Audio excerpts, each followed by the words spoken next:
Imagine this scene, scorched into the collective memory of humanity like a frame from a black and white film noir. October 1960, the dead of night, Louisville, Kentucky. Rain lashes against the rusty beams of the Jefferson Bridge, turning the asphalt into a black mirror, and below, in the oily darkness, the Ohio River churns, ready to swallow any secret. Standing on the edge of the bridge is an 18-year-old kid whose name, Cassius Clay, doesn't yet make the world tremble, but whose fists have already brought America the Olympic gold from Rome. His chest heaves with righteous anger. His eyes are filled with tears of humiliation, because just an hour ago, he, a national hero, was thrown out of a cheap, whites-only diner, denied service like a stray dog. In a fit of rage bordering on madness, he rips the precious metal from his neck, that very piece of gold he sweated blood for, and hurls it into the abyss. A splash. Silence. The gold sinks to the bottom, and in that moment, the legend of Muhammad Ali is born, the rebel for whom dignity is more important than awards. This story sounds so powerful, so cinematic, that it sends shivers down your spine, and you want to believe it unconditionally, for it fits perfectly into the myth of the greatest. But what if I told you that in this perfect picture, there's a crack capable of destroying the entire foundation of sporting history? What if I told you that on that night, the bridge was empty, the water was silent, and this entire drama is nothing more than a brilliant invention designed to hide one clumsy, shameful mistake? You likely feel resistance. Your brain refuses to accept this version because we are used to seeing Ali as a holy martyr. But let's stop the tape and rewind to one microscopic detail that historians have ignored for decades, like blind kittens. This is the very dagger we will plunge into the heart of the myth right now. Look closely at the archival photos of Cassius Clay taken a week before the alleged bridge incident. Look at his neck. Do you see the metal? Of course you do. He wore it everywhere. He slept with it. He ate with it. He showered in it. He wore it on walks through the ghetto. But look closer at the ribbon. It's frayed. It's dirty. And most importantly, look at the clasp. The cheap metal lock on which the Olympic gold hung was broken and held on by a prayer, tied with a crude knot or fastened with a safety pin. Remember this broken mechanism, this pathetic detail, because it is the key to solving the greatest bluff of the 20th century. Ask yourself honestly, looking in the mirror, if you were a poor black kid from Louisville who had nothing but this piece of metal that opened doors to high society, would you risk it so recklessly? Ali was obsessed with that metal. Psychologists say it wasn't just an award for him, but a totem, physical proof that he existed, that he was someone significant in a world that considered him a second-class citizen. He loved it with a childish, naive passion, bordering on fetishism. And you want to make me believe that a man who checked for the metal on his neck every 5 minutes suddenly, in a second of anger, threw his only insurance against poverty into a dirty river? This is where the Santa Barbara effect kicks in, turning the plot upside down. We thought this was a story about political protest, about the birth of a radical fighter for black rights. But what if it's a story about the banal fear of a teenager who lost an expensive toy and was afraid to admit it to his mother? Imagine an alternative scenario for that night, one that will make you feel awkward rather than proud. No bridge, no rain, only a scramble, a clumsy movement, a broken clasp that finally gave way, and the quiet clink of metal against asphalt somewhere in a dark alley, or even worse, a forgotten item on the back seat of a stranger's car after a rowdy party. Do you feel the tension shifting? The heroic epic crumbles, giving way to a human comedy of errors. But then why did Ali maintain the river version for decades? Why did he describe in detail how the metal spun in the air before sinking? Why did he need to lie to our faces, looking directly into the cameras with the honesty of a prophet? The answer to this question is hidden deeper than the gold at the bottom of the Ohio itself. And it's connected not to what happened that night, but to what began to happen in his head the next morning, when he woke up, reached for the nightstand, and his hand grabbed empty air. In that moment of panic, when cold sweat broke out on the future champion's forehead, not just a lie was born. A myth was born that proved stronger than the truth. A myth that America needed more than the gold itself.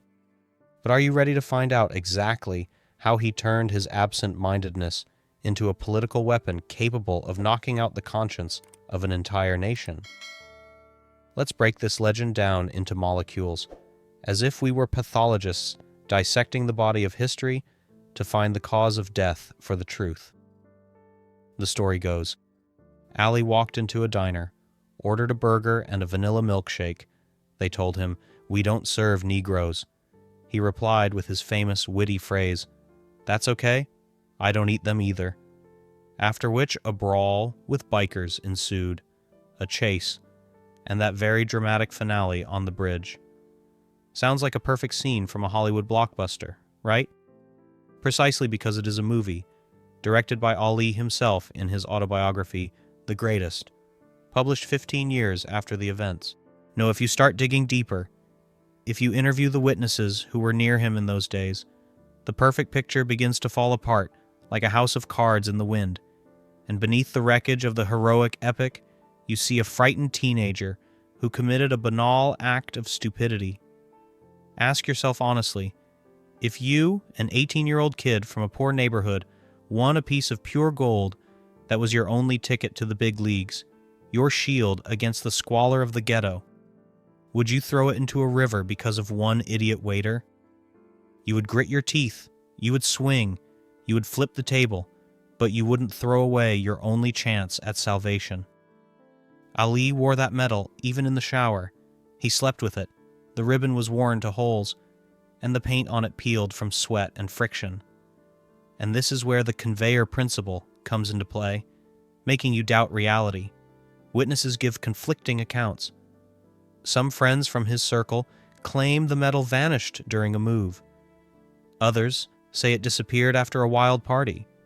And still others whisper that Cassius simply put it somewhere and forgot where.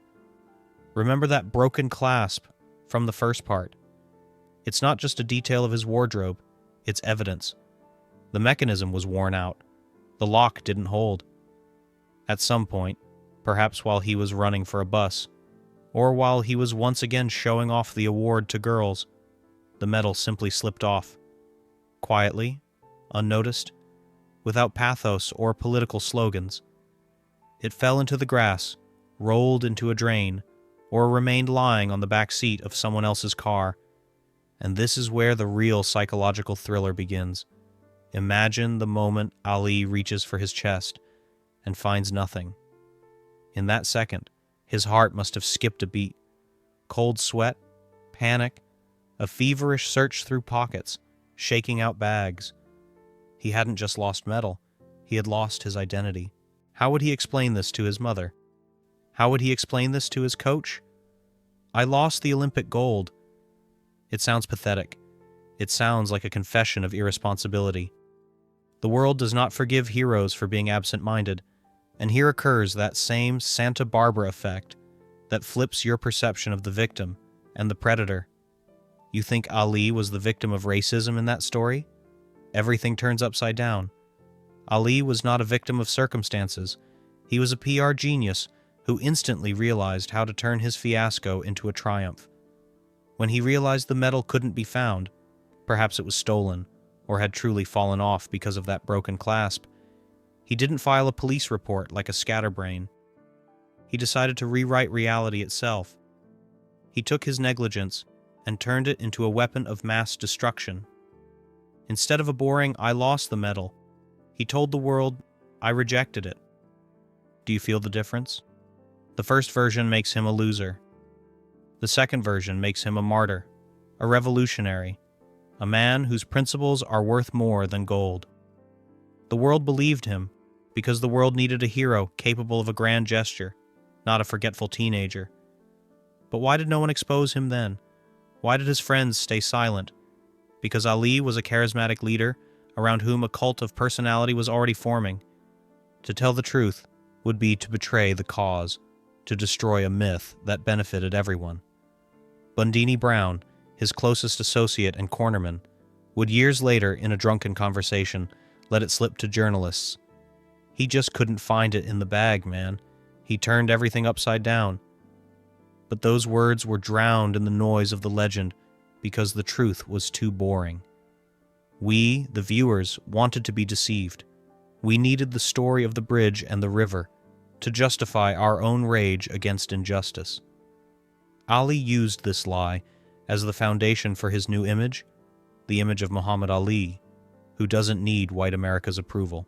The lost medal became the cornerstone of his transformation from Cassius Clay, the good Negro, into a dangerous radical. It was a bluff of planetary proportions. He sacrificed the truth for an idea, and it worked. But imagine what it's like to live with such a lie for 30 years. What it's like to look journalists in the eye, tell the story of the splash of water, and know that somewhere in a landfill or a pawn shop, your gold likely lies, sold for pennies, while you pose as a saint. You begin to see him not just as an athlete, but as the greatest manipulator who understood one simple thing. Facts don't matter. Only the story matters. If the clasp had been strong, the medal wouldn't have been lost. There would be no myth, no symbol of struggle. Perhaps he would have remained just an Olympic champion, one of many. But a broken lock gave him the chance to become immortal, and he seized that chance with a death grip. However, how long can you build a castle on sand? How long can you wear the mask of the righteous, knowing you are just a magician who hid a rabbit in a hat and said it vanished into another dimension? Sooner or later, reality had to knock on his door, and that moment came decades later, when he had to face the consequences of his myth-making head-on, but in a completely different setting, where the lie could no longer protect him.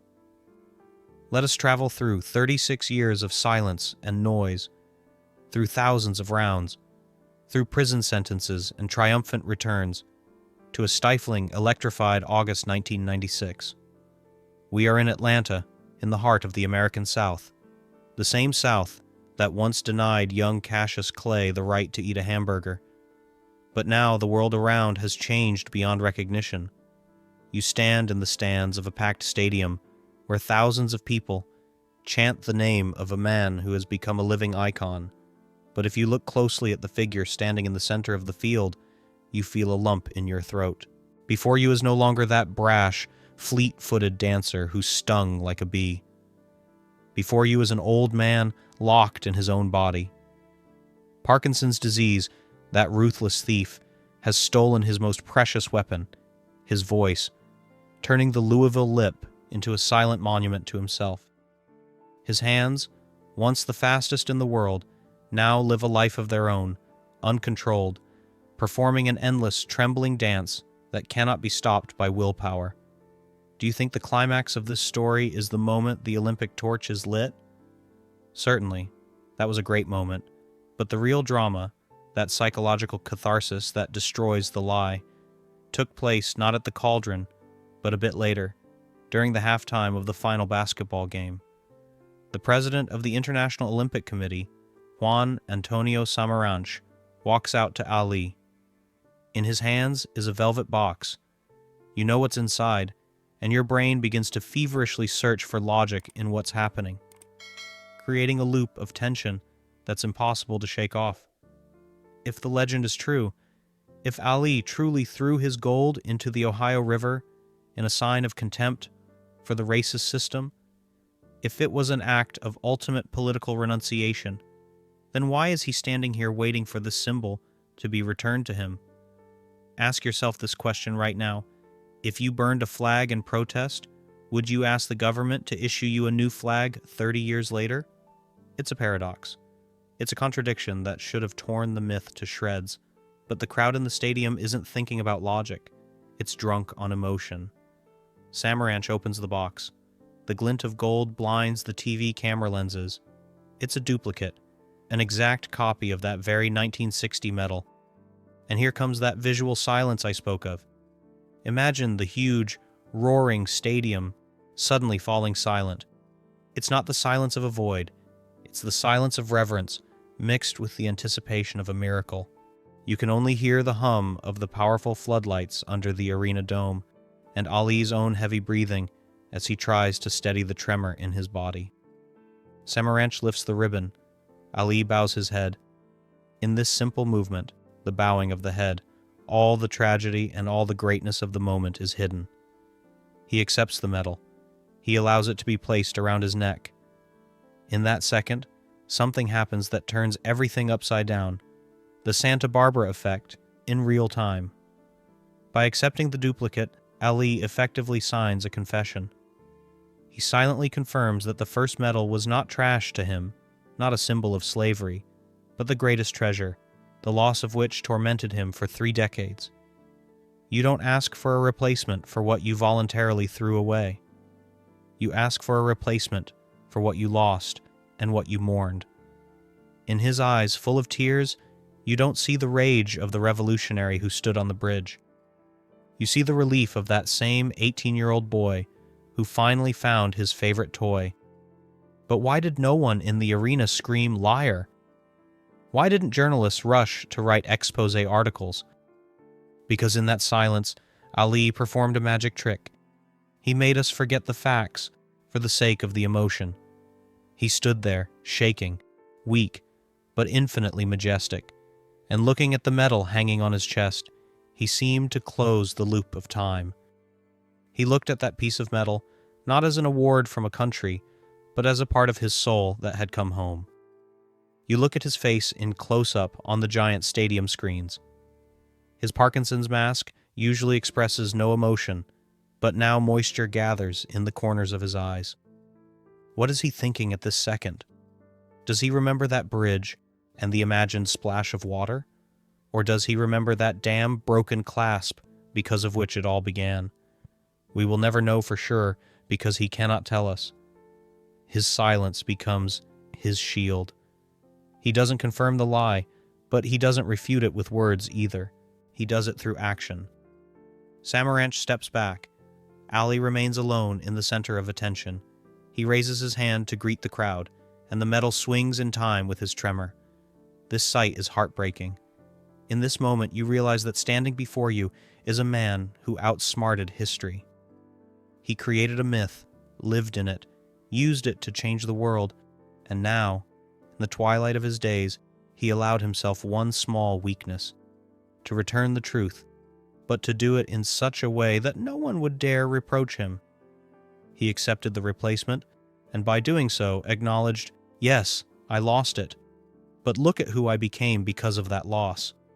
The crowd erupts in a standing ovation. They cry. They applaud not the athlete. They applaud the symbol. And in that noise, the uncomfortable truth that there was no river is drowned out. Ali won again. He knocked out reality in the final round, using his weakness as strength. He accepted the gold he supposedly despised, and the world forgave him this hypocrisy, because by 1996, Ali was already bigger than the truth. He was a religion. But as he left the arena, pressing the medal to his chest, with that same trembling hand, something more than gratitude could be read in his gaze. There was a farewell to Cassius Clay, that absent-minded kid whose mistake gave birth to a legend. Now that the gold had returned, the ghost of that bridge could finally vanish, dissolve in the waters of the Ohio that it never touched, leaving us alone with the question, what is more important, the fact we forgot, or the lie that inspired us? Why then did he stay silent? This question should be pulsing in your temple right now like a migraine, giving you no peace. We just saw an old man in Atlanta with tears in his eyes accept a duplicate, thereby effectively confessing to a deception. But this confession gives rise to an even more monstrous mystery that forces a reconsideration of the entire architecture of his greatness. Why was it necessary to maintain this fiction for over 30 years? Why allow biographers to write books based on lies? Why look into cameras and talk with foam at the mouth about a splash of water that never happened? You probably think it was simple shame, that the greatest was just afraid to admit he was an ordinary human capable of losing his keys or wallet. That's a convenient version for cynics, but it's too small for the scale of Ali's personality. Here, at this point, where truth and myth converge, that intellectual orgasm triggers, forcing the puzzle to snap into a picture of frightening brilliance. Ali was silent, not because he feared the truth, but because the truth was too boring for the revolution he was preparing. Let's go back to that dagger, to that cheap, broken clasp on the ribbon we spoke about at the beginning. Look at it not as a manufacturing defect, but as the detonator of history. This is the butterfly effect in its pure form. If that tiny piece of metal had been of high quality, if it had withstood the running or the jostling in the bag, the metal would have stayed on Cassius Clay's neck. And then what? He would have remained just an Olympic champion, a good guy who brought gold to America, the same America that didn't let him into restaurants. He would have been a safe hero, convenient for the system, a tame Negro to be shown on holidays. But the clasp broke, the metal vanished, and into the resulting void poured the darkness from which Ali sculpted his new face. This is where the real shift in consciousness occurs, the Santa Barbara effect that you must feel in your skin. Ali was not a hostage to his lie, he was its architect.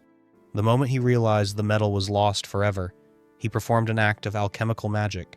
He turned his negligence into an ideological weapon. He realized that the story of a lost metal only evokes pity. Oh, poor boy, what a scatterbrain.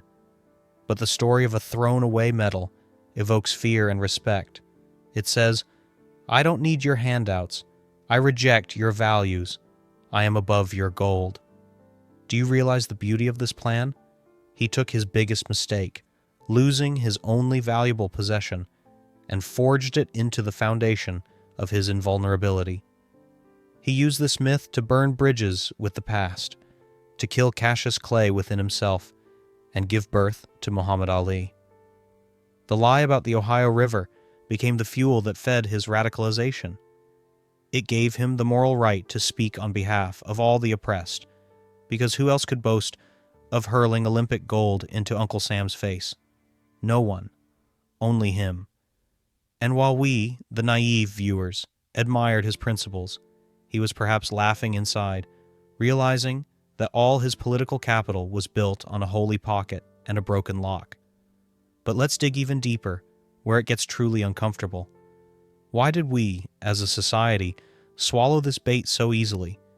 Why did no one in 30 years conduct a real investigation, hire divers, or interrogate witnesses with scrutiny?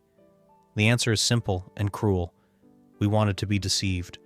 We didn't need the truth about an absent-minded teenager. We needed a messiah. We needed a symbol of resistance. Ali gave us exactly what we craved, a beautiful, dramatic, cinematic legend that justified our own rage against injustice. We became accomplices in this conspiracy. We collectively closed our eyes to the inconsistencies because the myth of the bridge gave us hope, while the truth of the lost bag gave us only disappointment. Ali understood mass psychology better than any professor of sociology. He knew, facts are forgotten, emotions live forever. Who remembers the score of his fights in the 60s now? A few. No, everyone remembers the story of the metal in the river. He created a viral story long before the arrival of the internet. He understood that reality is plastic, that if you repeat a lie long enough, confidently and loudly enough, it will harden and become the truth, more real than the asphalt on that bridge itself. And therein lies his true greatness, not in how he moved in the ring, but in how he managed our perception. Accepting the duplicate in 1996 was not just a sentimental moment. It was the acknowledgement of a grandmaster who had finished the game. He no longer needed that lie because it had already performed its function. The booster rocket had done its job and fallen away, putting the satellite into orbit. Ali had become an icon, and now he could afford the luxury of being just an old man who misses his toy. But even in this gesture of returning the gold, one last trick was hidden. He never actually said the words, "I lied." He allowed us to guess for ourselves, allowed us to forgive him ourselves, keeping the last word for himself in this dialogue with eternity. You look at this story now and see not just a loss and a finding. You see a masterclass in building a personal brand, constructed on the ruins of chance. A broken clasp, this insignificant piece of metal, changed the course of civil rights history in America because it forced Ali to invent a story that inspired millions. If the clasp had been strong, perhaps there wouldn't be the Ali we know. And this realization evokes that very intellectual thrill. The greatest legends of humanity are sometimes born not from feats, but from mistakes that geniuses know how to wrap in a beautiful package. Ali didn't just box with opponents, he boxed with the truth itself. And judging by the fact that we are still discussing this myth with bated breath, he won that fight by a knockout in the very first round, making us believe in a fairy tale because reality was unworthy of his greatness. The music cuts off sharply, the screen goes dark, and in the ensuing ringing silence that presses against your eardrums harder than any gong, you are left alone with a simple but devastating fact. The bottom of the Ohio River is empty. For decades, enthusiasts, historians, and even professional divers have combed the silt under the Jefferson Bridge, hoping to find that very holy grail of sports, that piece of gold that allegedly launched the era of civil disobedience. They searched for metal, but found only old tires and rusty cans. Why? Because you cannot find what never was. And in this void, in this absence of physical evidence, lies the most uncomfortable, most prickly question that I want to plunge into your consciousness right now. Does a hero have the right to a great lie if that lie changes the world for the better? Let's return to the dagger we started with, the cheap, broken clasp on the metal's ribbon. This tiny, malfunctioning mechanism, likely bought for a couple of cents, turned out to be the most important object in the history of boxing. Do you realize the scale of this irony? If the clasp had been high quality, if a factory worker in Rome had done their job just a little better, the metal would have stayed on Cassius Clay's neck. He would have brought it home, put it on a shelf, and it would have gathered dust like hundreds of other awards. There would have been no drama on the bridge, no symbol of renunciation, no fierce fuel that turned a boxer into an ideologue. The broken clasp created a vacuum that Ali filled with a myth. He took his human error, banal absent-mindedness, and smelted it into political dynamite. And here the plot takes its final, most cruel turn, the Santa Barbara effect that makes you doubt the nature of history itself. We are used to thinking that legends are born from feats. No, Ali's story proves the opposite. The greatest legends are sometimes born from the fear of admitting a failure. He lied to us not because he was a brave revolutionary in 1960. He lied because he was a frightened boy who didn't want to look like an idiot in front of his mom and coach. But this lie, thrown out as a protective reflex, hardened, grew muscle, and became the foundation for something real. Do you feel this dissonance? You want to call him a cheat. You want to accuse him of hypocrisy. After all, he looked into the cameras and lied, staring into the eyes of millions of people who believed him unconditionally. He built his reputation as an uncompromising fighter on a foundation of thin air. But stop for a second. Look around.